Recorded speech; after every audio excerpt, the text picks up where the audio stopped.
Hello students. So today in the second part of this second chapter's video we are going to learn the classification of computers, right? First of all we are going to see classification by capacity and then we will see classification by the basic operating principle, right? In first video we have seen the various generation of computers, right? First generation, second generation, third generation, fourth generation and fifth generation. So today we will learn classification by capacity. Computers can be classified according to their capacity. Computer's capacity is currently measured by the number of applications that it can run rather than by the volume of data it can process, right?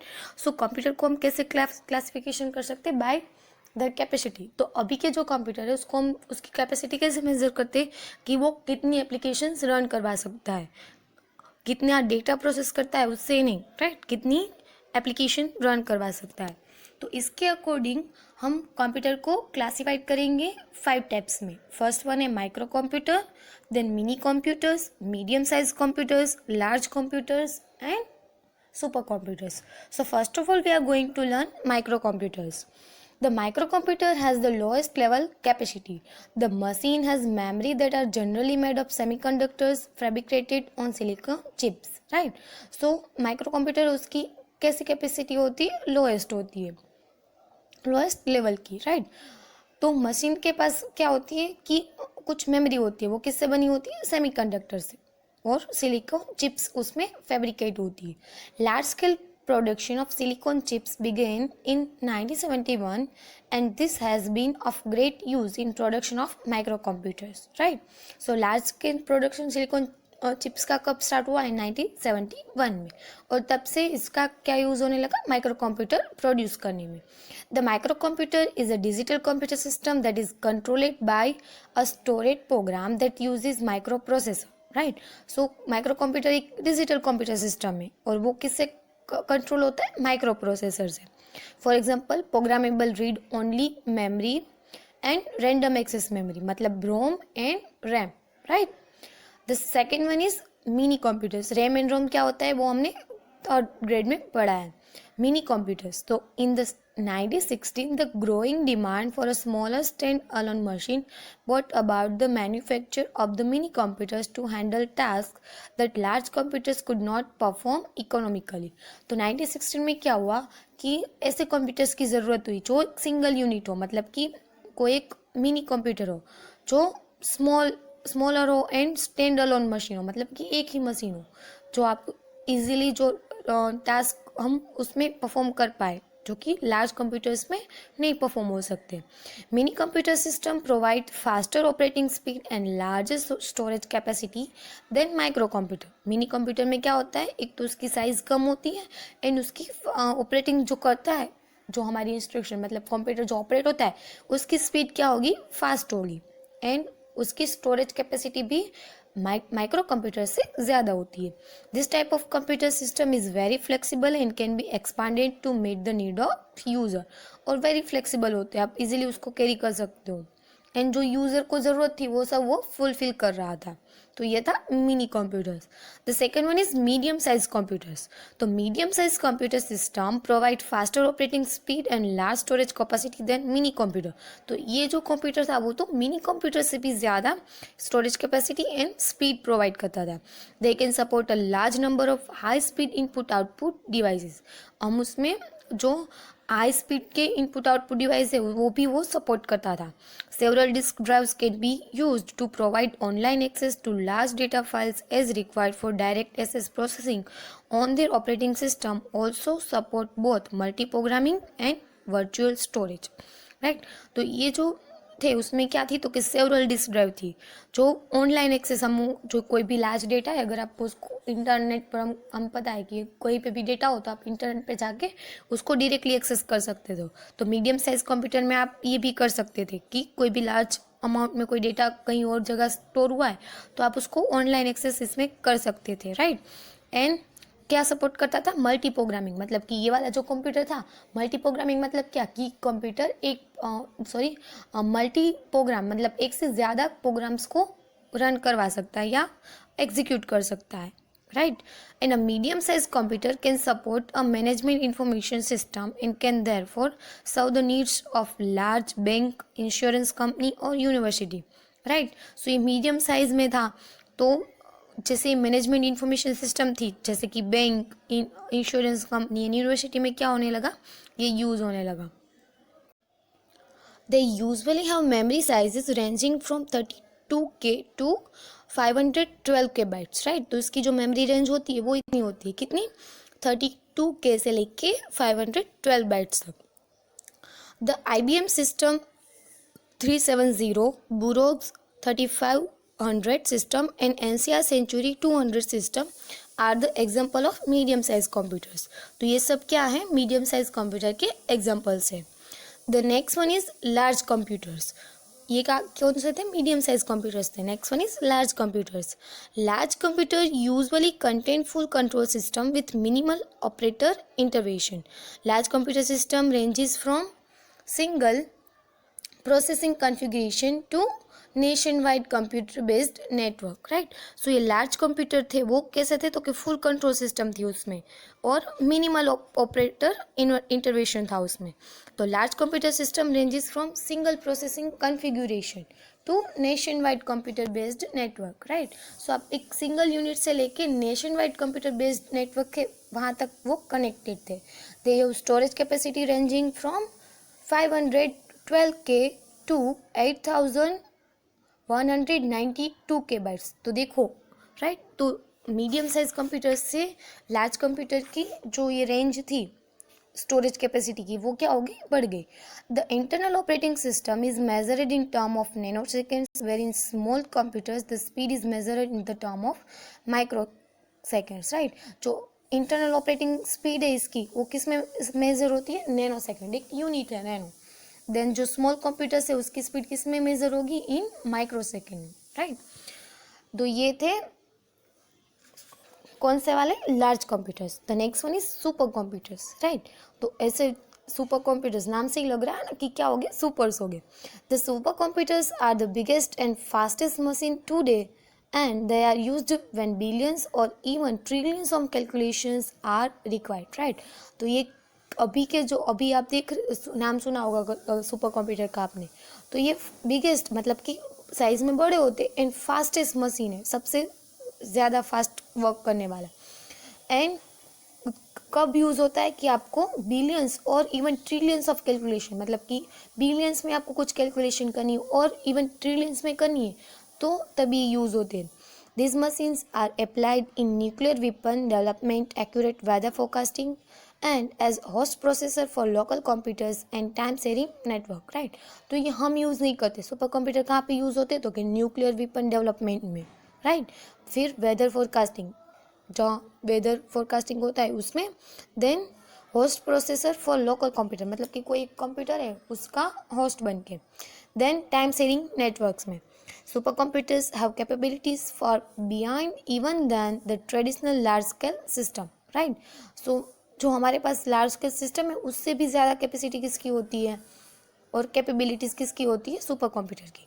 There speed ranges from 100 million instruction पर second. एक second में 100 million instruction वो क्या कर सकता है, execute करता है.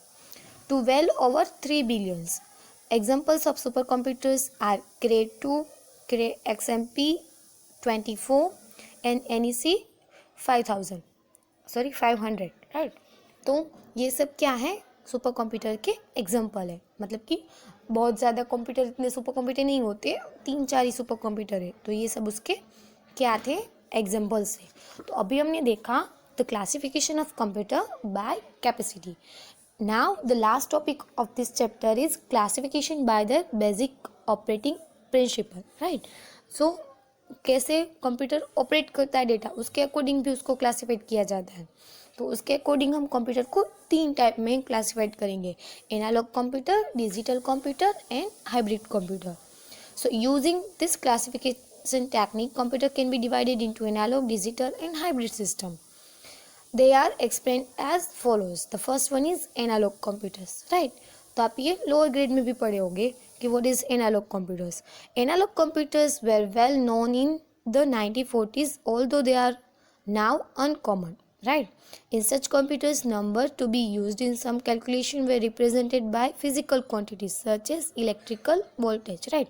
सो एनालॉग कंप्यूटर किस पे नंबर्स पे वर्क करते हो और कभी कभी उसमें फिजिकल क्वांटिटीज यूज की जाती है लाइक इलेक्ट्रिक वोल्टेज, मतलब कि वो शो करते हैं, राइट?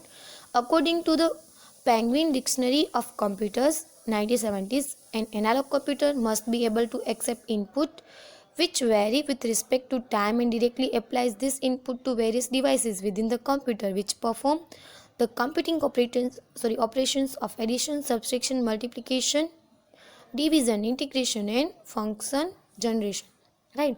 जो ये पेंगुइन की डिक्शनरी है वो एनालॉग कंप्यूटर को क्या बोलते हैं कि वो एक वैल्यू एक्सेप्ट करता है जो एनालॉग कंप्यूटर होता है with respect to time and directly apply this input to various devices, मतलब ये इनपुट वो गेन करेगा जैसे टाइम, एंड वो किसको अप्लाई करेगा?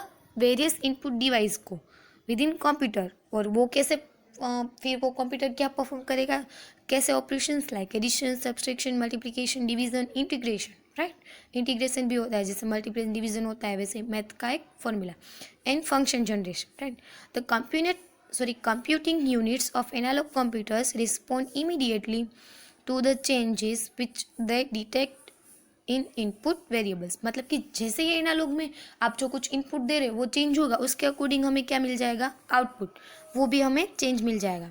सो analog computers excel in solving differential equations and are faster than digital computers. Analog computers कैसे? तो कि डिजिटल कंप्यूटर्स जो आजकल हम यूज़ कर रहे हैं वो सब डिजिटल कंप्यूटर्स है, उससे क्या होते हैं? फास्ट। अगर आपको एनालॉग कंप्यूटर के एग्जांपल चाहिए तो आपकी कार का स्पीडोमीटर देख लो, तो जैसे ही कार की स्पीड हम बढ़ाएंगे तो स्पीडोमीटर में जो हमारा मशीन लगा है, मतलब कि वो हमारा एनालॉग कंप्यूटर है, तो तुरंत स्पीडोमीटर हमें उसमें चेंज दिखाएगा, राइट? फिर आपकी डिजिटल वॉच ले लो, फिर थर्मोमीटर, जिसमें मतलब कि जैसे ही आप कुछ इनपुट चेंज करते हो तो आपको आउटपुट चेंज मिलता है और वो नंबर्स या डिजिट्स में होते हैं, उसको क्या बोलते हैं? Analog computers, right?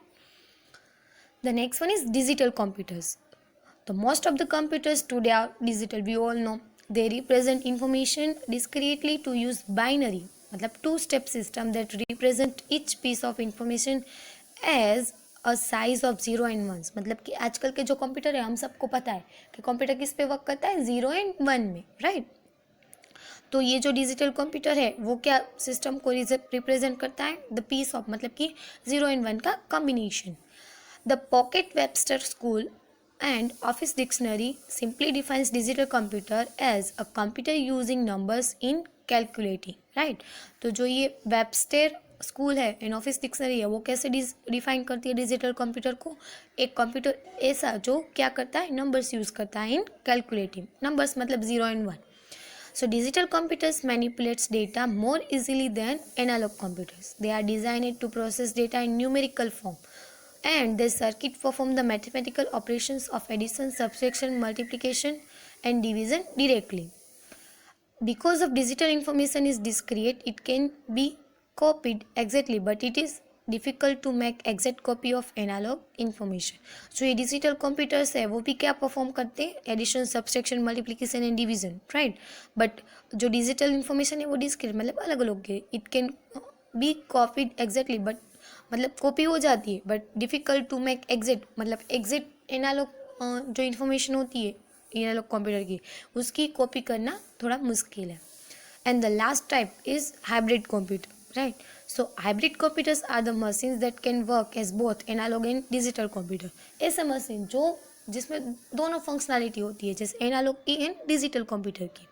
तो such computers are used in medical and surgery. तो हाइब्रिड कंप्यूटर कहाँ पे यूज़ होती है?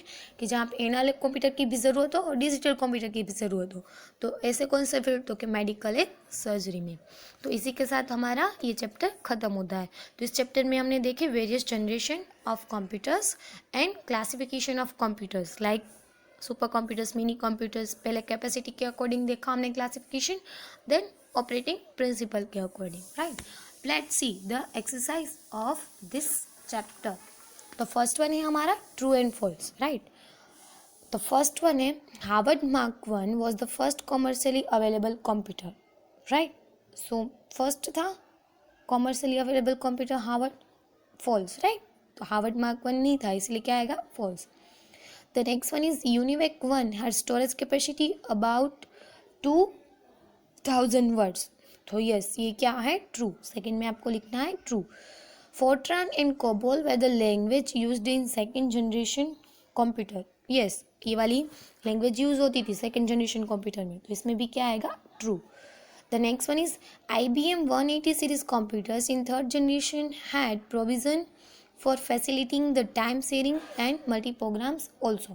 जो IBM 180 के सीरीज के जो कंप्यूटर थे राइट वो कब थे तो कि थर्ड जनरेशन में had a provision of facilitating the time sharing and multi programs also. तो उसमें ये वाली कैपेसिटी थी IBM 180 सीरीज में नो. तो इसमें क्या आएगा फॉल्स, क्योंकि IBM 360 सीरीज में ये थी. तो इसमें आपको क्या लिखना है फॉल्स. फोर्थ वन क्या होगा false.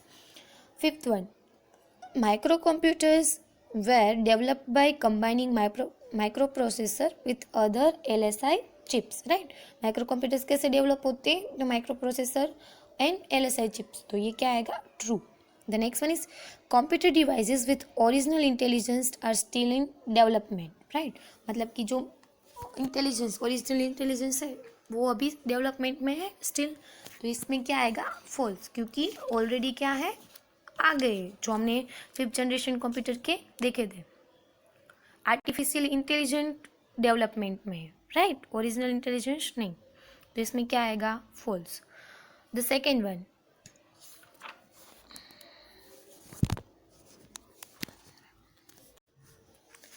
The next is fill in the blanks. तो फर्स्ट वन है हमारी the desk has the lowest level capacity. Right lowest level capacity किस में होती है जो आपको एल बॉक्स में दिया गया है उसमें से, तो उसका आंसर आएगा माइक्रो कंप्यूटर.